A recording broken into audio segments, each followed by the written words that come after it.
Assalamualaikum warahmatullahi wabarakatuh. Salam sejahtera, salam sehat untuk kita semua. Apa kabar teman-teman? Semoga baik-baik saja bersama seluruh keluarga teman-teman dimanapun teman-teman berada dan tetap semangat. Kali ini saya agak bergeser ya, bagaimana ada kabar yang menarik dan juga mengejutkan, ya, menghebohkan dari sejak kemarin itu, ya kemarin malam lah ya, di mana FIFA menjatuhkan hukuman terhadap Federasi Sepak Bola Malaysia, termasuk dengan 7 pemain mereka yang baru saja mereka naturalisasi ya, itu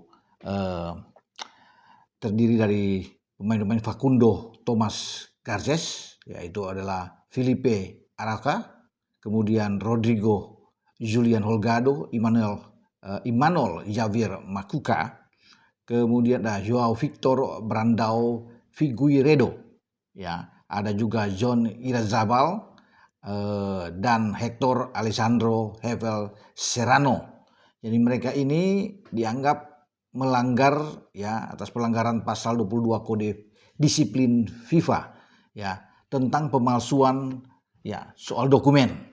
Itu bunyi resmi dari pernyataan FIFA, ini kode etik FIFA yang langsung menjatuhkan hukuman kepada FAM ya, PSSI-nya di Malaysia atas pelanggaran tersebut. Nah, pemalsuan dokumen ini memang yang menghebohkan karena itu sudah ada kecurigaan yang terjadi ketika tim nasional Malaysia itu bertarung di bulan Juni yang lalu, tepatnya 10 Juni menghadapi Vietnam ya di kualifikasi Piala Asia, dan itu yang disinyalir bahwa ada ini seperti ilegal ya, bahwa pemain-pemain ini pihak Malaysia juga coba untuk bisa mengajukan kepada FIFA, tapi setelah diselidiki ya kemudian didapatlah ada kejanggalan ini sampai ada hukuman yang dijatuhkan terhadap Federasi Sepak Bola Malaysia dan juga dengan 7 pemainnya ini. Nah, mereka itu dihukum sekitar 12 bulan atau 1 tahun teman-teman ya. Tidak boleh beraktivitas ya dalam kegiatan sepak bola.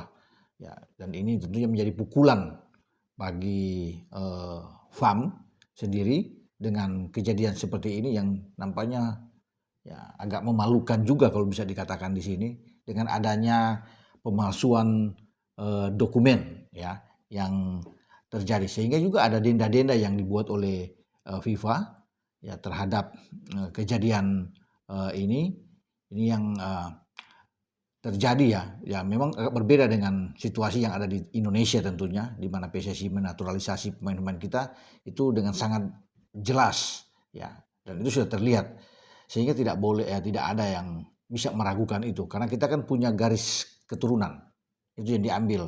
Jadi tidak sembarangan PSSI itu mengambil untuk naturalisasi pemain, sejak diawali dengan Justin Hapner, Ivar Jenner, Rafael Struijk ya, kemudian ada Sandy Walsh, ada Sain Patinama, Nathan Cho itu di sana, sampai muncul Tom Hai, Calvin Verdong ya, Jai Itzes, Kevin Dix, Mes Hillers, Eliano Reinders, Ragnar Orakmangun ya, termasuk ikut juga di sana ada Dean James ya yang muncul belakangan ya, oleh Romani yang ada ya, dengan kemudian akhir-akhir ini kita bisa melihat kan ada beberapa pemain yang masuk, Mauro Silstra, Miliano Jonathan yang ikut. Jadi itu mereka semua punya latar belakang keluarga karena ada garis keturunan dengan kakek, nenek, ya ayah, ibu. Jadi memang sangat jelas.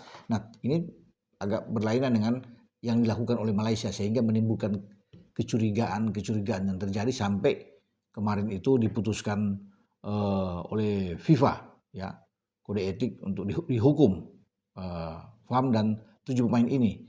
Nah, mereka juga harus bisa membayar denda. Kalau FAM itu dijatuhkan denda sebesar itu kalau nggak salah sekitar 7,5 miliar ya, mereka bisa membayar denda, dan juga para pemain-pemain masing-masing itu harus menyetor uang sekitar 48 juta ya kalau nggak salah atas denda yang terjadi. Jadi FIFA juga memberikan kesempatan kepada pihak FAM ini untuk mempelajari apa yang sudah dikeluarkan oleh FIFA dengan hukuman ini, dan mereka berhak untuk mengajukan banding. Itu yang ada, sambil FIFA tentunya menunggu respon dari pihak FAM dengan apa yang sudah dikeluarkan oleh komite etik dari FIFA ini yang sudah membuat Malaysia itu harus sekarang terpukul dengan apa yang mereka lakukan. Jadi sangat disayangkan memang ini boleh terjadi dengan naturalisasi pemain yang ada di Malaysia sendiri. Ya, mungkin Malaysia senang mengikuti ketika Indonesia dianggap berhasil dengan mendatangkan pemain-pemain yang ada pemain abroad kita yang ada di Eropa. Tentunya mereka terlanjut juga ingin melakukan hal yang sama. Cuma memang ini yang terjadi sinyalir agak meragukan. Ya. Kemudian latar belakang dari para pemain-pemain yang ada saat ini, sehingga kecurigaan itu yang akhirnya diselidiki sampai ada dijatuhkan hukuman ya kemarin terhadap mereka. Nah, itu yang sekarang mereka sudah bertanding melawan Vietnam ini, apakah akan terus, tapi saya pikir dengan kejadian ini mereka tidak akan beraktivitas. Ini juga akan mengurangi kekuatan dari tim nasional Malaysia dalam mengarungi babak kualifikasi. Ya, karena kemarin mereka menang telak melawan Vietnam dengan pemain-pemain 7 pemain ini yang tampil bagus tentunya di tim nasional Malaysia. Sekarang harus berpikir kembali dengan hukuman ini tanpa mereka. Ya, ini berbahaya peluang Malaysia untuk bisa lolos ke putaran final untuk Piala Asia. Kalau Indonesia kan sudah pasti lolos, ya udah dengan kita bisa tembus sampai ke putaran keempat saat ini sudah hal yang luar biasa bagi timnas kita. Jadi kita sekali lagi memang menyayangkan dengan kejadian ini. Ya, semoga menjadi pelajaran penting bagi sepak bola Malaysia yang sepertinya ingin mengikuti cara yang dilakukan Indonesia, tapi berbeda cara yang diambil oleh Malaysia dengan sangat cepat ini dibandingkan dengan cara-cara kita yang memang sekali lagi itu terprogram dengan baik, ya jelas tentunya asal usulnya, itu yang paling penting, sehingga FIFA mengakui ya pemain-pemain kita Indonesia itu sangat baik. Itu yang membuat bahwa kejadian sama seperti Jairo ya teman-teman. Ya, Jairo itu kan banyak yang sudah mengatakan bahwa itu punya ya, latar belakang garis keturunan, tapi PSSI hati-hati. Yang dibutuhkan adalah dokumen. Jangan sampai nantinya terjadi masalah kalau dokumen itu nggak lengkap. Itu bisa diprotes tentang kehadiran Jairo Riedewald. Ya, walaupun dia mungkin punya garis keturunan Indonesia, sehingga selama ini agak terkatung-katung ya posisi dari Jairo ini. Seperti pemain naturalisasi Malaysia tersebut, karena dokumen itu dianggap meragukan, sehingga ini ada muncul pemalsuan dokumen yang terjadi. Jangan sampai seperti itu. Makanya sampai sekarang banyak yang mengatakan bagaimana dengan Jairo.